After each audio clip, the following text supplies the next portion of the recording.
So these days, the new atheism is also on the rise, and where they actually are getting their energy from is the same argument of evolution, actually. Yeah, that's what I'm saying. This cracks on its own face, don't worry. Yeah. So, and there are 2 or 3 different flanks through which new atheism is actually trying to, attack the basic theology or basic philosophy of creationism and everything. First one being obviously whatever Richard Dawkins was saying in the last video, that there is a lack of evidence of God.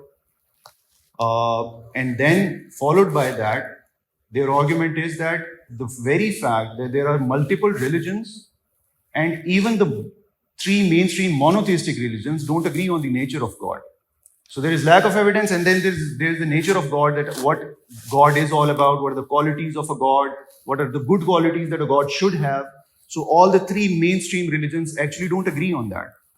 And then that is followed by a fact, by an opinion that God is not needed anymore, because we can explain everything around us based on this philosophy, based on this evolutionary biology, and based on the fact that there was a Big Bang and the world. Well, evolutionary biology does not create man, it explains how the man is created. So we need God even if we are believing in any sort of science. However, the 3 different gods, in any man's opinion, it just shows lack of research. There is absolutely no difference in the concept of God in either one of the religions. If anything, I have studied more than just these 3, but let's just keep it to these 3. What is the difference in either one of his definitions of God or the attributes of God? There is absolutely no difference. If anything, even if we could take Pauline, and I don't, I repeat, I do not take Pauline philosophy as Christianity. But even if you take that, the concept of God and the attributable structure of God and the perception of God is practically the same. It's not innately the same, but practically the same. So no non-Christian can check it out, or no Christian can actually of this age can determine the difference of the Muslim God, definition of God, versus the Jewish God. Now I know what they can actually put Jesus in the picture and say, the Son of God, both of your gods don't beget children, and that's a sub-attribute that they actually assign to God. That's not within the concept, it does not conflict with the concept of God.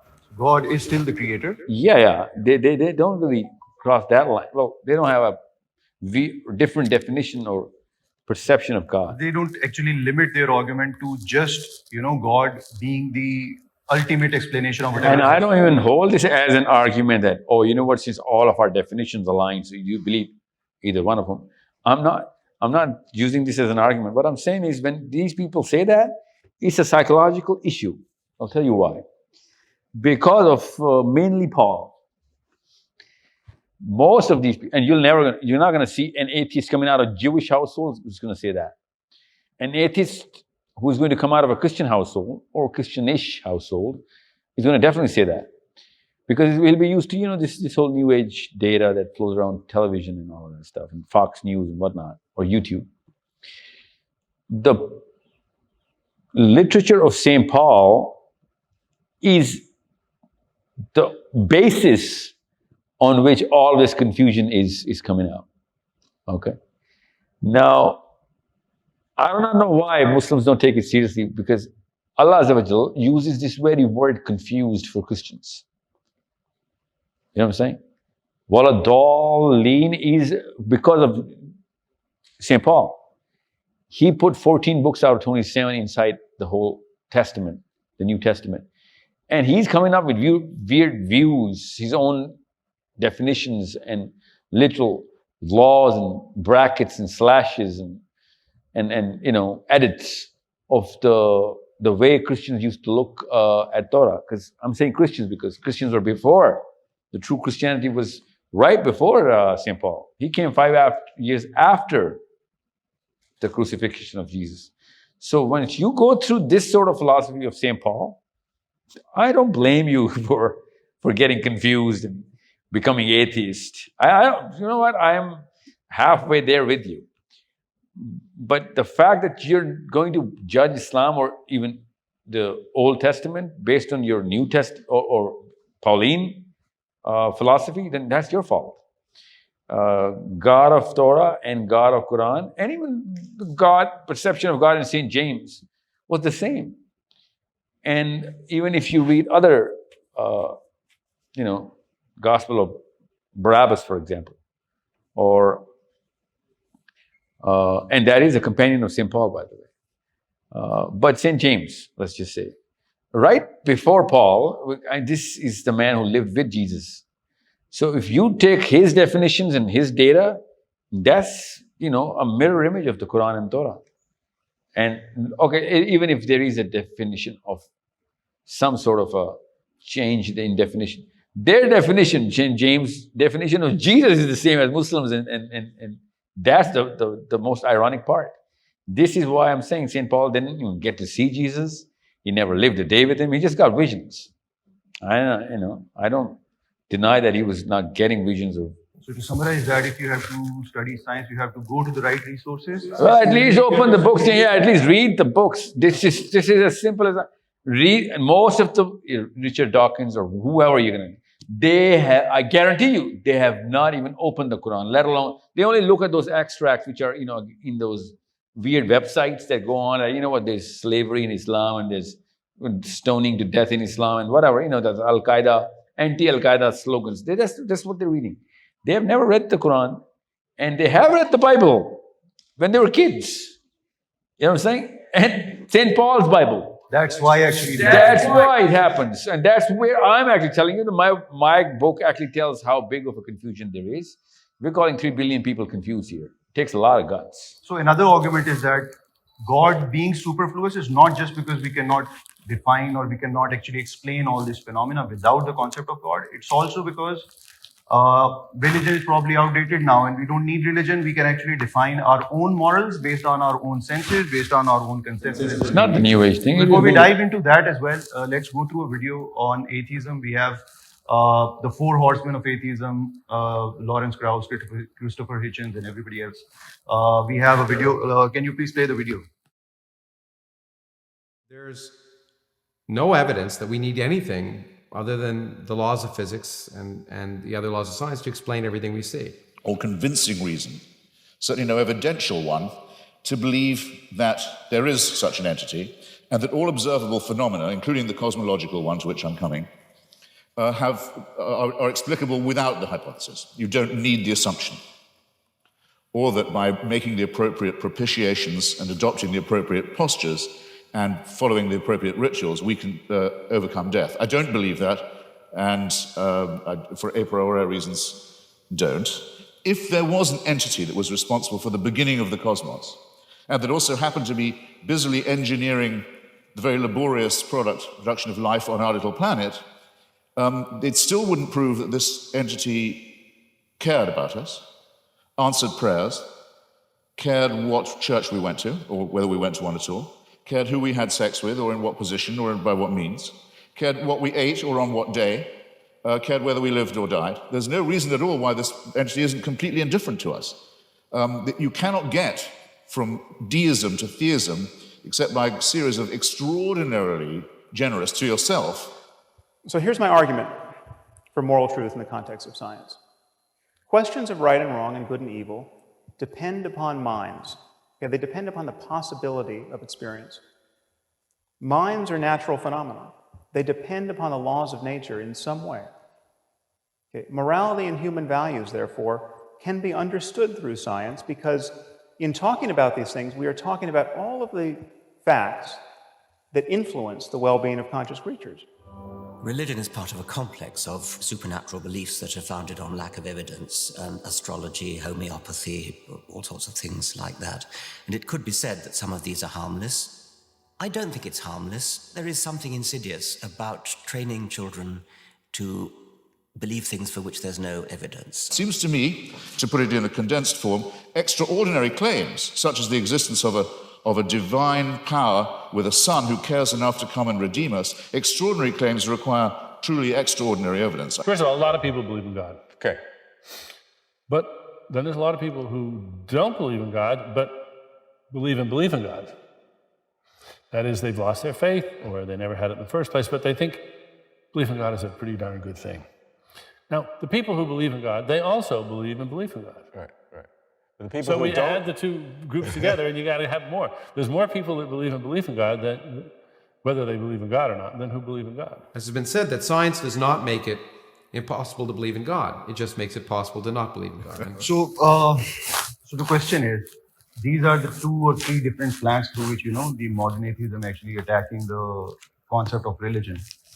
How can actually a case for God be made, amidst all this confusion that they are trying to propagate, or the fact that science is basically, it does not make it impossible to believe in God, but it makes it possible to not believe in God because it's, explaining the phenomena in I'll tell you something. When a group such as these people, and they're not a group actually, they're all individuals, and pretty soon you'll see atheism as an academic faculty and atheistic literature part of the academic faculty at some level. So that is when it's going to become a group. When they're actually, pumping evidence, knowing that they do not have evidence, that just shows a bitter reaction. That's all there is to it. It's a reaction that you need to show evidence, even though they do not have any evidence. We can show them the science. We can show them literal evidences which make perfect sense, unexplainable otherwise, then, the historical data that Muhammad Sallallahu Alaihi Wasallam cannot just come up with this book himself. It explains so much that no man, including him or any other philosopher before or even after him, came up with even a discussion of these sort of topics, let alone come up with such crystal clear reality-based details of biology and astronomy, and even, sometimes predicting the future so literally that there is no way that these sort of subjects and equations were in play. And this man, Sallallahu Alaihi Wasallam, just comes out of down a cave and he starts narrating the biggest possible truths with such, clear claims that this is the truth. This itself cannot just be negotiated out of evidence. Okay? This is evidence, as evidential as it gets, because it's still here. And we have data to literally, it's not that far in the past, it's only 1400 years ago. So we know where it came from, we know how. So on that point, Hitchens also makes an argument, and he calls it retrospective evidentialism, that whatever we see, we say that, yeah, this was said to 1400 years ago.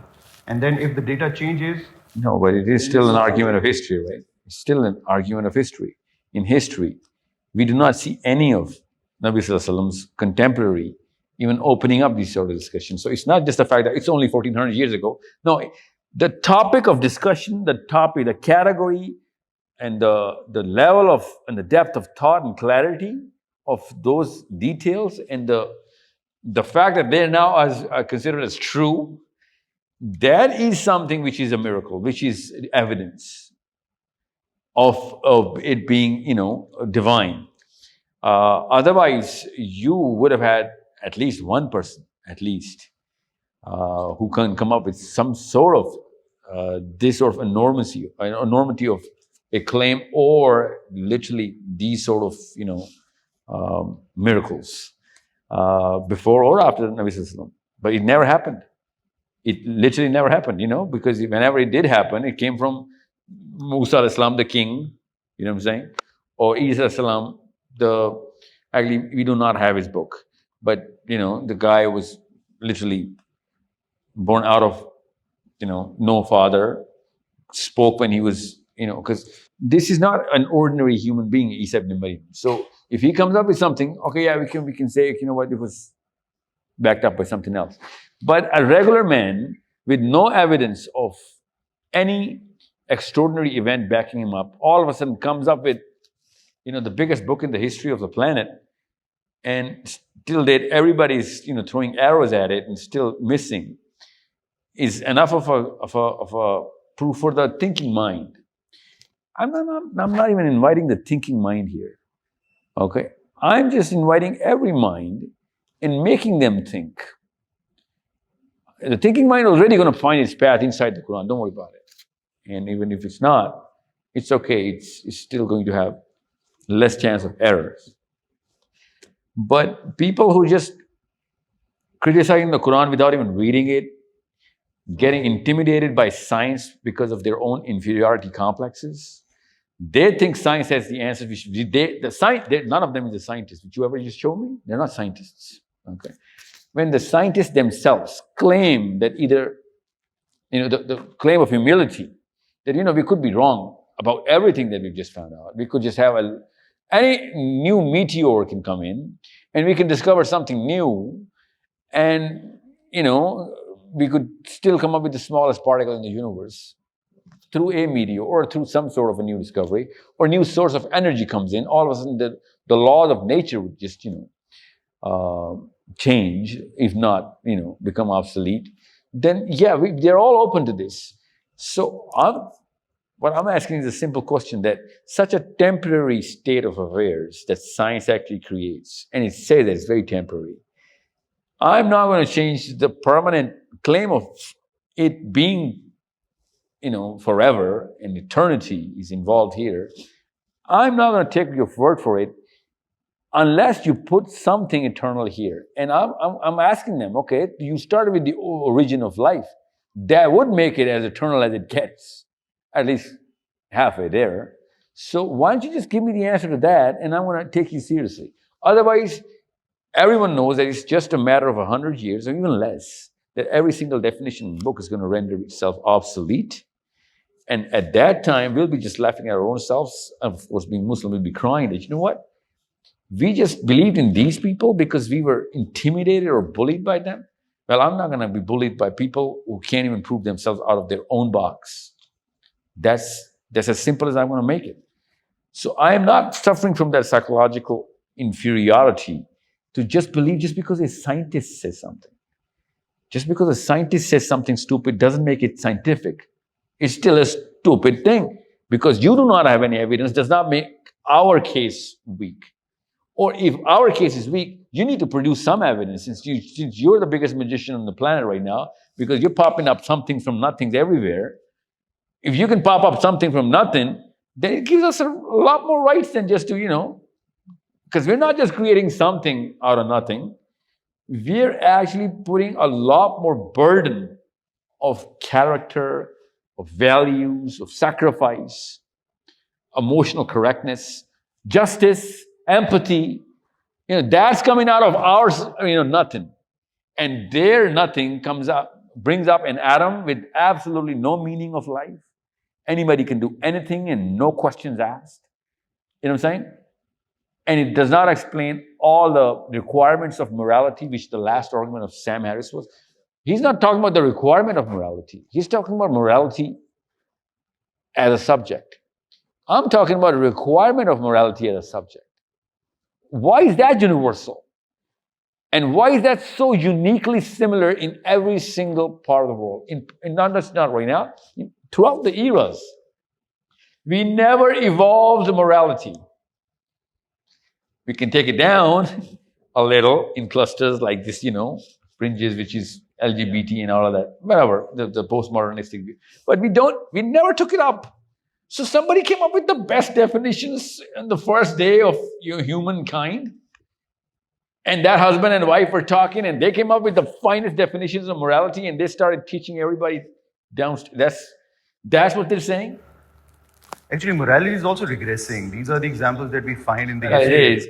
On the fringes, it is regressing. But general concept of morality, of empathy and justice, liberty and freedom, are you kidding me? This is psychosocial? No. This is not. This is not a social construct. This is not a construct which came through time. This was ingrained right in the first.